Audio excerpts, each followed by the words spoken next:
Hello everyone. मैं मिथुन सिंह स्वागत करता हूं आप सभी का। आशा करता हूं आप सभी बहुत अच्छे होंगे। झारखंड में पारा शिक्षकों की भर्ती होगी क्षेत्रीय भाषा को लेकर। देखिए, पारा शिक्षक का मतलब होता है कॉन्ट्रेक्चुअल टीचर। पारा टीचर कोई पोस्ट नहीं है। पारा मतलब कॉन्ट्रेक्चुअल या फिर आप उसे एडॉक बोल लो, जो कि समय समय पर रिवाइज होते होते होते होते रिटायरमेंट की उम्र तक चली जाती है। अनफॉर्चुनेटली झारखंड सरकार रेगुलर भर्ती कराने में किसी भी तरह से इंटरेस्टेड नहीं है।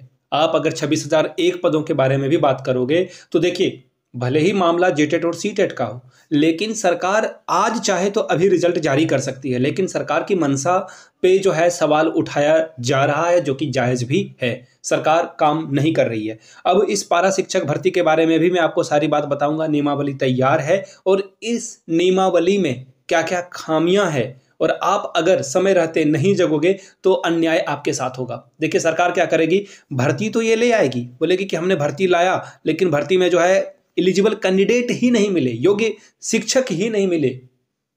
योग्य शिक्षक कहां से मिलेंगे? आप नियमावली ही इतना टेढ़ा बना देते हो कि कोर्ट केस लोगों को करना पड़ जाता है। अब आप बोलोगे कि झारखंड के लोग भी बहुत काबिल हैं कि सरकार नियमावली लाती है, भर्ती कराना चाहती है, लेकिन लोग हाई कोर्ट सुप्रीम कोर्ट चले जाते हैं और मामला जो है कोर्ट में लंबे अरसे तक फंस जाता है। देखिए, यहाँ पे मैं सीधी सीधी बात कहूंगा, यहाँ पे निकम्मे नकारा जो अधिकारी हैं उसकी वजह से समस्या होती है। आपको भी पता है कि शिक्षा मंत्री ड्राफ्ट तैयार नहीं करते हैं, नियमावली तैयार नहीं करते हैं। उनके पास उतनी योग्यता नहीं है कि वो नियमावली तैयार कर दें। उनके पास इतनी बुद्धि या विवेक नहीं है कि वो नियमावली तैयार कर दें। मैं आपको क्लियरली बताऊंगा, थोड़ा सा ये हार्ड लाइन है, but that is fact, that is true, ये सच है। शिक्षा मंत्री के पास इतनी योग्यता नहीं है। दो शब्द वो ठीक से बोल नहीं पाते हैं कैमरा के सामने, शिक्षा मंत्री इनको बना दिया जाता है। आपको लगेगा कि मैं जेएमएम सरकार के खिलाफ हूं, तो हाँ हूं। ऐसे मंत्री नेताओं के बारे में क्या ही बोला जाए, जो कैमरा के सामने दो शब्द ना बोल पाए उनको शिक्षा मंत्री बना देते हैं। इससे पहले जगन्नाथ महतो का भी हाल वही था, और बीच में बैद्यनाथ राम आए थे, वो ठीक ठाक शिक्षा मंत्री थे, वो बोल पाते थे, शिक्षक भी वो रह चुके थे। फिलहाल इस नियमावली के बारे में बात करेंगे और आपको कोर्ट क्यों चला जाना चाहिए। आपको लगेगा कि भाई भड़का रहे हो क्या, कोर्ट जाने की बात कर रहे हो। अभी मैं नियमावली जब आपको समझाऊंगा, यू विल नो कि कितनी सारी यहाँ पर जो है लूप होल है, कितनी सारी यहाँ पे गलतियां सरकार ने की है। इससे कितने बच्चों का सिलेक्शन होगा आपको पता चल जाएगा। खास करके झारखंड के जो मूल निवासी हैं, जो यहाँ पर खोट्ठा बोलते हैं, यहाँ पे पंचपरगनिया बोलते हैं, अंगिका तो नहीं, कुरमाली, इसके अलावा जो आपका संथाली है, हो भाषाएं हैं, तो इन भाषाओं के जो लोग हैं उनके साथ अन्याय किया जा रहा है। कैसे, अभी मैं आपको बताऊंगा। और कैसे नियुक्त होंगे पारा शिक्षक, इसके बारे में भी बात करेंगे। उम्र सीमा क्या रहेगी, सिलेबस क्या रहेगा, योग्यता क्या रहने वाली है, और कुल 12,000 पदों पे जो है नियुक्ति सरकार करने वाली है। ऐसा चंपई सोरेन जब कुछ दिनों के लिए झारखंड के मुख्यमंत्री बने थे तो उस समय कहा गया था कि यहाँ पे पारा शिक्षकों की भर्ती की जाएगी, बट अनफॉर्चुनेटली अभी तक, एक बार हेमंत सोरेन जेल से निकलकर आ भी गए, मुख्यमंत्री भी बन गए, उसके बाद वो फिर से चुनाव जीतकर मुख्यमंत्री बन गए हैं, और इसमें 4 या 5 महीने का भी वक्त हो गया है, लेकिन फिलहाल कुछ भी जो है आउटकम देखने को हमें नहीं मिल रहा है। आपको मिल रहा है, आप बेटर ढंग से बता सकते हैं कि हाँ भाई ये सच है, लेकिन कितनी सच्चाई है ये भी आप भी जानते हो कि ये सच है या नहीं है। ठीक है, चलिए इस पीडीएफ को ओपन कर लेते हैं और देखने की कोशिश करते हैं कि क्या क्या बातें यहाँ पर बताई गई है। ठीक है, और एक और बात, ये पीडीएफ आपको हमारे टेलीग्राम चैनल पे मिल जाएगा, वहाँ पर आप इस पीडीएफ को अवेल कर सकते हैं। ठीक है, क्या क्या बातें यहाँ पर बताई गई है वो मैं आपको जो है सारी बात यहाँ पे बता दूंगा। देखिए, आप एआई का इस्तेमाल जरूर करें। ये थंबनेल बनाने के लिए मैंने एआई का यूज़ भी किया था। ठीक है, जैसे वो हेमंत सोरेन जी का जो पिक्चर था वो मैंने एआई से ही जो है जनरेट किया था। तो आप लोग एआई का इस्तेमाल करें, चैट जीपीटी का इस्तेमाल करें अपने पढ़ाई में, आप डेफिनेटली आगे बढ़ेंगे। ठीक है, ऐसा नहीं कि आप हर चीज़ में एआई का ही इस्तेमाल करें, किताबों को कोई रिप्लेस नहीं कर सकता, बट प्लीज़ डू। अब देखिए, इस बारे में बात करते हैं कि जो पारा शिक्षक की भर्ती आने वाली है इसमें क्या क्या चीज़ें रहने वाली है। सबसे पहले देखिए, झारखंड में राज्य का ऐसा बहुभाषी यानी कि अलग अलग भाषा के निर्माण के लिए, देखिए ऐसा वातावरण ये बनाना चाहते हैं, एटमॉस्फेयर बनाते हैं जहाँ पे छात्रों के शिक्षण में किसी तरह से भाषा जो है बाधा का काम ना करे। ठीक है जी, बहुत अच्छी बात है, सरकार बहुत अच्छा सोच रही है। अब आगे देखिए दिक्कत क्या क्या आया हुआ है, वहाँ पर आपको समझ में आएगा। देखिए, इन्होंने जो है 24 जिले में, झारखंड के 24 अलग अलग जिले में जो जनजातीय भाषा है, जैसे कि संथाली, हो, खड़िया, कुड़ुग, मुंडारी, मालतो, बिरहोरी, भूमिज, असुर, क्षेत्रीय भाषा में देखिए बंगला, उड़िया, पंचपरगनिया, खोट्ठा, कुरमाली और नागपुरी का जो है इस्तेमाल किया जाता है। तो ऐसे शिक्षकों की यहाँ पर बहाली की जाएगी। बहुत अच्छी बात है।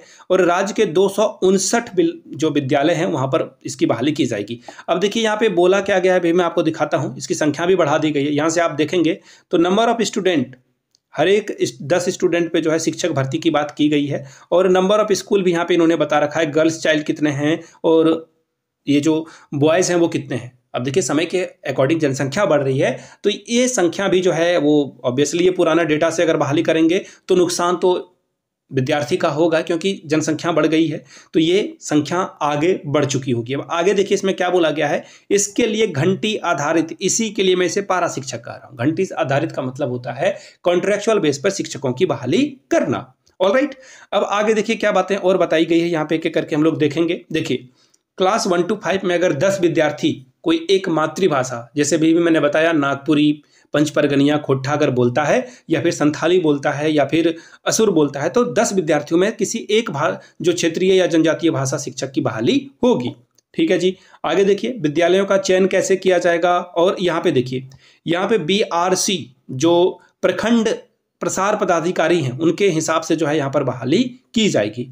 चलिए बहुत अच्छी बात है। क्लास 1 to 5 में ये मैंने आपको बता रखा है। अब यहाँ से देखिए इस कमेटी में कौन कौन लोग शामिल होंगे, तो 6 लोगों का नाम यहाँ पर दे दिया गया है। उपायुक्त, उप विकास आयुक्त, जिला शिक्षा पदाधिकारी, जिला कल्याण पदाधिकारी, उपायुक्त द्वारा नामित जनजातीय या क्षेत्रीय भाषा के कर्मी, ठीक है, और इसके अलावा जिला शिक्षा अधीक्षक, ये भी यहाँ पर शामिल होंगे। अब देखिए दिक्कत वाली बात क्या है, जो मैंने अभी सरकार की आलोचना की सबसे पहले, वो क्या रीजन था जिसके कारण मैंने इसकी आलोचना की है। तो यहाँ से आप देख पाएंगे, देखिए ये देखिए उम्र सीमा यहाँ पर बताया गया है कि मिनिमम जो है 21, मैक्सिमम 45 साल रखी गई है। बहुत अच्छी बात है। शैक्षणिक अर्हता, सारा मसला यहाँ से शुरू होता है। क्यों भाई? मान्यता प्राप्त बोर्ड से न्यूनतम इंटरमीडिएट यानी कि +2 में, इंटर में आपका 45% अंकों के साथ आप उत्तीर्ण हैं तो आप इसको अप्लाई कर पाएंगे। लेकिन यहाँ पे देखो खेल यहाँ पे है, इंटरमीडिएट में आपको जो है जो जनजातीय या क्षेत्रीय भाषा है उसमें आपको उत्तीर्ण होना होगा। अब आप बताइए कितने बच्चे झारखंड में हैं जिनका जो जनजातीय भाषा है या क्षेत्रीय भाषा इंटरमीडिएट में होगा? बहुत सारे बच्चे जो कि ग्रेजुएशन में खोट्टा से ग्रेजुएशन कर लिए हैं, PG भी कर लिए हैं, वो एलिजिबल नहीं है। तो सरकार की ये मूर्खता है कि ऐसे ऐसे काम ये कर रही है। अब देखिए ये नंबर कैसे देंगे और जो है मेरिट लिस्ट कैसे तैयार किया जाएगा। तो देखिए 100 अंक जो है अधिकतम बनने वाले, इसमें आप कितना लाते हो आपको पता चल जाएगा। देखिए मैट्रिक के अंक के आधार पर 20 अंक मिलेगा आपको, और 30 अंक इंटरमीडिएट के आधार पर। अगर आपने इंटरमीडिएट में क्षेत्रीय और जनजातीय भाषा पढ़ी है तो 10 अंक आपको मिलेगा। अगर आपने ग्रेजुएशन किया है तो 20 अंक मिलेगा, PG किया है तो 10 अंक मिलेगा, अगर आपने BEd या फिर DLEd किया है तो 10 अंक आपको मिलेगा। तो इस तरह से जो है 100 अंक की यहाँ पे सूची बनेगी, 100 अंक का मेरिट लिस्ट बनेगा और फिर आपका सिलेक्शन होगा। ठीक है। इसके अलावा अब देखिए मानदेय के बारे में बात कर लेते हैं। तो 200 रुपये घंटी के आधारित पर जो है आपको दिया जाएगा। अधिकतम 600 रुपये आप एक दिन में कमा सकते हो यहाँ पर। ठीक है। और जो प्रशिक्षित नहीं है, जिन्होंने सिर्फ ग्रेजुएशन या फिर इंटरमीडिएट से जनजातीय या क्षेत्रीय भाषा की पढ़ाई की है, वो 120 रुपये पर घंटी के हिसाब से और 3 घंटे ही ले सकते हैं, यानी कि 360 रुपये से अधिक आप कमा नहीं सकते हो। और विद्यालय में अधिकतम जो है आप 25 दिन काम कर सकते हो। ऑब्वियसली 4 संडे तो ऐसे ही हो जाता है, कोई ना कोई दिवस आ जाता है, कभी विवेकानंद जयंती तो कभी ये कोई ना कोई बिरसा मुंडा की जयंती आ जाएगी, झारखंड राज्य का स्थापना दिवस आ जाएगा। तो कुल मिलाकर बहुत सारी छुट्टियां होती है। तो 25 दिन तो अगर क्लास चल जाए तो ये बहुत बड़ी बात होती है। ठीक है। चयन की अवधि, यह जो चयन प्रक्रिया है यह जो है करा लिया जाएगा, और अगर आप अच्छे से काम करते हो तो आपको आगे भी बढ़ा दिया जाएगा, जो कि ऑब्वियस है, वेरी ऑब्वियस है, ये होगा ही होगा। ये होता है। पारा शिक्षकों के मामले में भी 11 महीने 29 दिनों के लिए ही पारा शिक्षकों को रखा गया था। आफ्टर दैट उनको फिर से जो है सर्विस में आगे कंटिन्यू रखा गया। अब देखिए कार्य का मूल्यांकन किया जाएगा। ये सब ढकोसला वाली बातें हैं। जब एक बार आपका चयन यहाँ पर हो जाएगा तो आप सरकार पर दबाव बनाओगे। फिर वेतनमान, अभी आपको मानदेय मिल रहा है, ठीक है, अभी आपको मानदेय मिल रहा है, घंटी आधारित है, फिर आपको मानदेय मिलेगा, फिर आपको वेतन मिलने की शुरुआत होगी, फिर आप अगर अधिक करोगे तो आपको और फैसिलिटी वगैरह जो है दिया जाएगा यहाँ पर। तो ये पारा शिक्षक जब इलेक्शन आएगा तो फिर आप सरकार पे प्रेशर बनाते हो, तो इस तरह की चीजें होती है। तो ये क्षेत्रीय और जनजातीय भाषा जो है गले की हड्डी बनेगी। बाकी जिनका है, जो जिन लोगों ने हिंदी रखा है या फिर हिंदी की भाषा की, अब देखो सरकार क्या बोलेगी ना कोर्ट में जाकर, मुझे पता है, मैं भी आपको भविष्यवाणी करके बता देता हूँ। सरकार बोलेगी कि हिंदी इंग्लिश तो जो लोग बोल रहे हैं उनकी भाषा शिक्षक की बहाली हम नहीं करेंगे, क्योंकि 26,001 में तो हिंदी के शिक्षक भी आएंगे, अंग्रेजी के भी शिक्षक आएंगे, उर्दू के भी शिक्षक आएंगे, तो ऐसे में हम क्यों बहाली लें अलग से? इसलिए इन भाषाओं की बहाली हम ले रहे हैं। बहुत अच्छी बात है। आज तक झारखंड में कभी भी क्षेत्रीय भाषा की पढ़ाई हुई है क्या? जब स्टूडेंट ने क्षेत्रीय भाषा पढ़ा ही नहीं तो वो क्षेत्रीय भाषा का शिक्षक कैसे बन जाएंगे? मुझे पता है झारखंड के कुछ जिलों में पढ़ाई हुई है। There are very few students. नीचे कमेंट करके आप लोग बताइएगा कितने ऐसे छात्र हैं जिन्होंने इंटरमीडिएट में ये जनजातीय या फिर क्षेत्रीय भाषा की पढ़ाई की है। इससे अभी दूध का दूध और पानी का पानी हो जाएगा। बाकी इसे कोर्ट में जाना चाहिए, नहीं जाना चाहिए, आप नीचे कमेंट करके बताएंगे आपकी क्या राय है।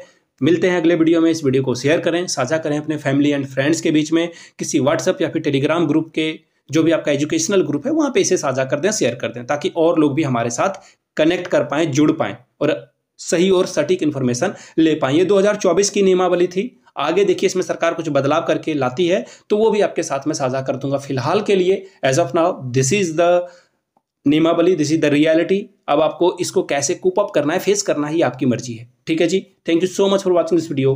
Have a good day.